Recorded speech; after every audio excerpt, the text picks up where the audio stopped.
Good morning guys and welcome to our day 12 journey. ভাবছিলাম যে একটু সকাল সকাল ছাদে যাই, ছাদে একটু ভিডিও করব, বাট এখন অলরেডি বেশ 9:30টার বেশি বেজে গেছে। আর তাছাড়া দেখো এখনও সেই বাতাস এখনও যায়নি যে আমি একটু যে এখন একটু যে শ্যুটটা করব তার এখনও ওয়ে নাই, বাতাসও প্রচুর আছে। যাই হোক, সবসময় যে ছাদ থেকে শ্যুট করতে হবে তা না, ছাদে আবার মিস্ত্রিও আছে, সেখানেও একটা ঝামেলা। আমি এবার একটা ক্যামেরা চাই, এর জন্য সবার সামনে ক্যামেরায় কথা বলতে পারি না, এর জন্য ছাদে না আসা এটাই আমার জন্য এখন বেটার। এখন বসবো হচ্ছে তোমার সেই নোট করতে, যেটা আমি অ্যাজ ইউজুয়াল রেগুলারলি করি। তোমাদেরকে আমি একটা বিষয় একটু বলি, তোমাদেরকে কিন্তু আমি গত পরশু ভিডিওতে একটা এই জিনিস দেখাইছিলাম যে গালের মধ্যে পেন ভরে দিয়ে একটা থেরাপি নেওয়া, একটা টেস্ট করা, যাতে তোমার ভয়েসটারও ক্লিয়ার শোনায়, মানে মামলিং যেন না হয়। আমি কিন্তু দেখবো যে মাঝে মাঝে জোরে কথা বলতে চাই, কথা জড়ায় ফেলি। এই জিনিসটা আমার খুবই আমাকে প্যারা দেয় অনেক সময়, ঠিক আছে? এই 2 দিন যাবত ওই পেনটা গালের মধ্যে নিয়ে ওটা এরকম প্র্যাকটিস করি। তোমাকে আমি ক্লিয়ারলি হয়তো বলতেই পারতেছি না যেটা আসলে কি, তুমি আরও ইসে দেখবা, ইউটিউবে সার্চ দিলে ইজিলি খুঁজে পেয়ে যাবা যে এটা আসলে কি হয়। আমি যদি এতটুকুই জানি যে তোমার এই মামলিংটা দূর হয়, মুখের যে জড়তা, কথা বলার যে একটার সাথে একটা তুমি জড়ায় ফেলো, ওইটা খুবই দূর হয়। তো পাবলিক স্পিকিং স্কিলটা আরও বেশি অনেক বাড়ে, কনফিডেন্সটা বাড়ে। ভালোভাবে জানতে গেলে ইউটিউব অবশ্যই তুমি দেখতে পারো। এটা হচ্ছে অনেকটা কাইন্ড অফ এরকমভাবে করতে হয়। এই যে এরকমভাবে রেখে গালের মধ্যে তুমি একটা ইংলিশ প্যাসেজ বা বাংলা প্যাসেজ এইভাবে তোমার এই মুখে পেন বা পেন্সিল নিয়ে এরকমভাবে তোমার পড়তে হবে। তারপরে এইটা ছাড়া আবার পড়তে হবে। ডেইলি 10 থেকে 12 মিনিট করলেই ইনাফ। তবে এতটুকু ইনশিওর করতে হবে যেন প্রত্যেকটা শব্দের জন্য তুমি একদম কারেক্টলি, একদম পরিপূর্ণভাবে উচ্চারণ করো। কারণ যারা মামলিং করে, আমি যেরকম মামলিং করি, আমি কিন্তু প্রত্যেকটা ওয়ার্ডে ভালো করে উচ্চারণ করতে পারি না। তুমি যদি আমার প্রত্যেকটা ভিডিও ভালোভাবে খেয়াল করো, দেখবা যে অনেক শব্দ তুমি ক্লিয়ার শুনতে পাবে না। এটা আমার একটা অনেক বড় সমস্যা। ওকে গাইস, তো আমি এখন বসবো একটু কাজে, তো দেখা হচ্ছে তোমাদের সাথে একটু পর। অলরাইট গাইস, ফিরে আসতে অনেক দেরি হয়ে গেল অন্য দিনের তুলনায়। আজকে প্রায় তোমার সন্ধ্যা হয়ে গেছে, মাগরিবের আজান দিয়ে দিছে, আমি এখন তোমার শ্যুট করতেছি। এর কারণ হচ্ছে আজকে আমাদের অনেক কাজ বাজ ছিল। একে তো আমার নিজের কাজ আছে, তোমার রিলসটা এডিট করা, আবার ফটোগুলো আপলোড করা, ওটা তো বেশি কাজের না, বেশি সময় লাগে না।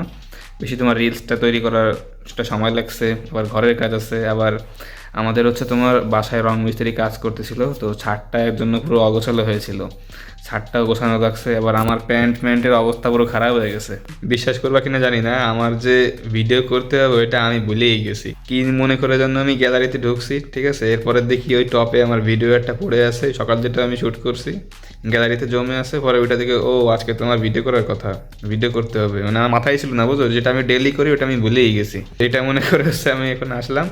তো আজকের এরকম রাশ গেল। আর রিলসটাও তোমার অনেকাংশে এডিট হয়ে গেছে, এখনও অনেক কাজ বাকি রিলসের, আমি এখনো পুরো ধরেও পারিনি, অর্ধেক কাজও এখনো ফুলফিল হয়নি, কারণ অনেকগুলো শর্ট আছে ভাই। ওইগুলা মনে করো যে প্রত্যেকটা ক্লিপের মিনিমাম কত 10 থেকে 12টা স্যাম্পল নেওয়া হয়েছে। প্রত্যেকটা যে কথাগুলো আমার একদম কি পয়েন্ট ছিল তার এক একটার মিনিমাম 10টা থেকে 12টা পর্যন্ত স্যাম্পল।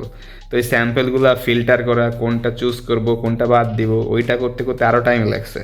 সেখান থেকে তোমার সিলেকশনে গেছি, ওইখান থেকে আবার কাট করা লাগছে, মানে বহুত কাজ। যারা রিলস বানাও তারা জানো যে কী পরিমাণ প্যারা।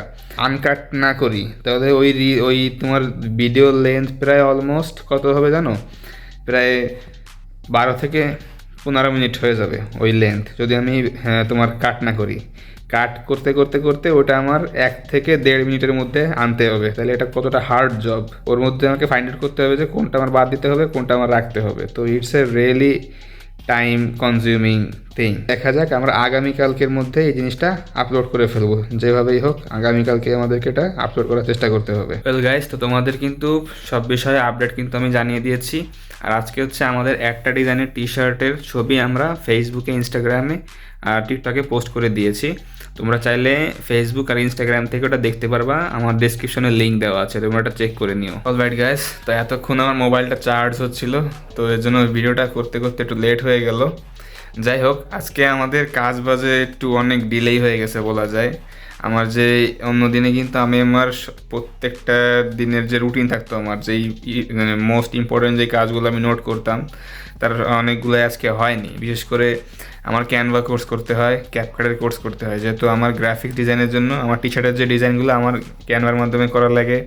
ভিডিও এডিটিংটাও আমার ক্যাপকাট ইউজ করতে হয়। ক্যাপকাট আমি এখনও শুরু করিনি, বাট ক্যাপকাটটা আমি স্টার্ট করব, তো ওটার জন্য টাইম লাগবে, ওটাও আমি সময় আসলে ম্যানেজ করতে পারতেছি না। তো অন্যদিন যেমন কাজ বাজ সব শেষ হয়ে যায়, আজকের কাজ এখনো 2টা আমার বাকি এই ভিডিও এডিটিং বাদে। তো বুঝতেই পারতেছো আমার কিন্তু রাত বেশি হওয়ার আগে এইসব কাজ বাজ সব শেষ করা লাগবে, বিশেষ করে ভিডিও এডিটিং তো শেষ করাই লাগবে। আর ওই ক্যানভা কোর্স আছে আর ক্যাপকাট কোর্সটা শেষ করে আজকের মতো কাজ আমাদের ফিনিশ হয়ে যাবে। তো গাইজ ভিডিওর লেন্থ আজকে আর বাড়াবো না, ভিডিওটা আমি এখানেই শেষ করছি আজকের মতো।